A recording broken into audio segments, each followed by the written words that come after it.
كل اللي بيحصل لي دوت بسبب اللي انا عملته انا وصاحبتي لما رحنا للدكتور وطلبنا منه حاجة تغضب ربنا. انا عارفة ان ربنا اكيد بيعاقبني في اللي بيحصل لي ده، بس صدقوني انا ما اعرفش صاحبتي اللي خلتني اعمل معاها كده.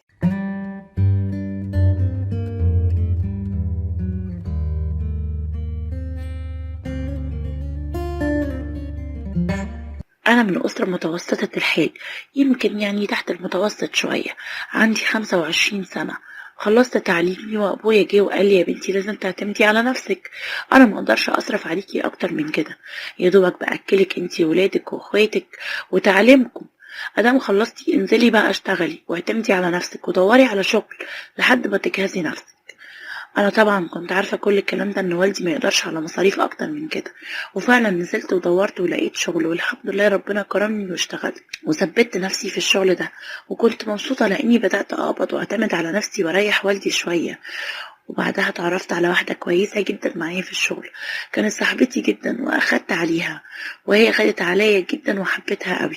صاحبتي دي كانت متجوزة وكنا بنروح ونيجي مع بعض الشغل ونرجع مع بعض برضو، يعني كل حياتنا كانت مع بعض، نازلين رايحين جايين مع بعض من الشغل. طبعا صاحبتي دي كانت متجوزة، بس كنت دايما يعني اسمع عنها بتحكي لي انها على خلافات مع جوزها، وجي في مرة لقيتها بتقولي انها متخانقة مع جوزها خناقة كبيرة قوي ويمكن توصل للمحاكم لأنه مد إيده عليها. كانت دايما خلافاتهم بسبب الفلوس والشغل، وإنه ما بيصرفش عليها وعلى البيت. وكانت تقول أنا زهقت منه قوي، أنا زهقت وعاوزة أتطلق. فكنت دايما انصحها واقول لها يا بنتي انت يعني متجوزه احسن من اللي مش متجوزه، معاكي راجل وكده. وفي كل مره كانت بتلم هدومها وتروح عند اهلها، والمحاكم والحاجات دي كانت شغاله ما بينهم، لكن هم ما كانوش لسه اتطلقوا. هي بصراحه كانت مبسوطه جدا ان انا بقف جنبها في اي مشكله. كنت بحاول اصلح ما بينها وما بين جوزها، بس لقيتها بقى بدأت تتعصب وتقولي سيبك منه انا ما بقتش بحبه، وبلاش تكلميني في الموضوع ده تاني. بصراحة سكت وتقولي انتي اعز صديقة ليا، انا ما لقيتش واحدة تقف جنبي زيك كده. يا رب اشوفك عروسة، يا رب يكون حظك احسن من حظي، ويجيلك راجل يعرف يعني ايه معنى الرجولة، ويصرف عليكي وعلى عيالك وما يبهدلكيش كده.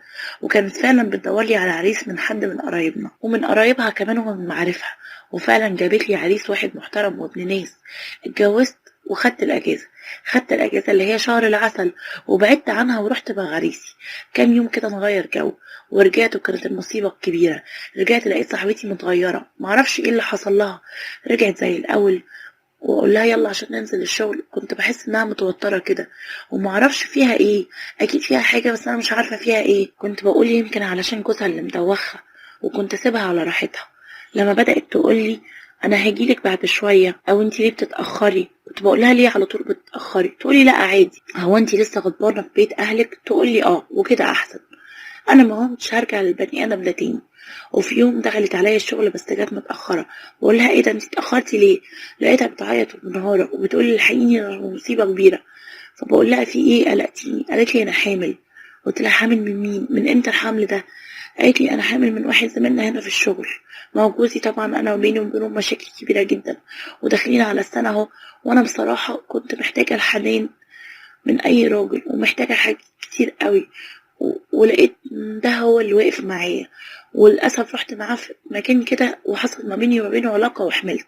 قلت لها مستحيل يحصل حمل من مرة واحدة، انتي اكيد قابلتي معاه كتير. سكتت وكانت محرجة، قالت لي المشكلة دلوقتي في الجنين اللي في بطني، لو حد عرف انا هتفضح لان انا طبعا عايشة عند اهلي وبعيدة عن جوزي، بقينا انا وهي مش عارفين نعمل ايه. قلت لها لا احنا لازم نتخلص من الجنين ده. بدأت اسأل لها يمين وشمال لحد ما عرفت ان في برشام بيتاخد عشان الجنين ينزل، بس طبعا بيجي بطريقة غير شرعية. حاولت بكل الطرق وجبته لها واخدت منه كمية كبيرة قوي، بس للأسف كأن الجنين ما كانش عاوز ينزل وما نزلش. وقعدت تعيط وتقولي الجنين كده هيعمل ايه؟ ده كده هيعدي ويخش ويدخل في الشهرين وكده مش هينفع، انا مش هقدر انزله بعد كده، انا كده هتفتح واهلي هيتفتحوا وهتبقى مصيبة، وممكن جوزي يرفع عليا قضية زنا. قعدنا ندور ونسأل وهي كمان قعدت تسأل لحد ما لقينا دكتور بيعمل العمليات دي. ورحنا وقلنا للدكتور، بس طبعا طلب مبلغ كبير جدا من الفلوس عشان يعمل لنا العملية. ما هي الدكاترة كده كل حاجة بالفلوس، لكن انا وهي دبرنا الفلوس وراحت عملت العملية وخدتها وروحت. قالت طبعا هي مش عارفة تشكرني ازاي ان انا انقذتها من فضيحة ومصيبة كبيرة. وطبعا الايام تعدي وانا من جوايا شايلة الذنب ان احنا عملنا كده، نزلنا جنين وروح ملوش اي ذنب، وان انا مشيت معاها في حاجة زي كده غلط تغضب ربنا. بس ده كان ارحم من الفضيحة. قعدت فترة واخدة اجازة، وهي كمان خدت اجازة من الشغل، بس طبعا محدش عارف كان فيها ايه، وانا بس اللي عارفة. وتعدي الايام واحمل، كنت مبسوطة جدا، وصاحبتي لسه ما بينه وبين جوزها مشاكل، وانا حملت وكنت فرحانة جدا بالحمل ده. بس من جوايا كنت بتقطع ان انا ازاي اوافق هي تنزل حمل وجنين وروح ملهاش اي ذنب. بدأت تحصل لي مشاكل كتير في الحمل للأسف فترة كبيرة، وأنا تعبانة وما بروحش الشغل ونايمة على ظهري شهور كتيرة جدا وأنا تعبانة. كلهم كانوا بيقولوا لي عشان أول حمل وأنتي ضعيفة، لكن أنا من جوايا عقدة الذنب بتعذبني. بس صدقوني غصب عني، أنا في يوم من الأيام قمت على تعب شديد جدا، وللأسف الحمل ما كملش.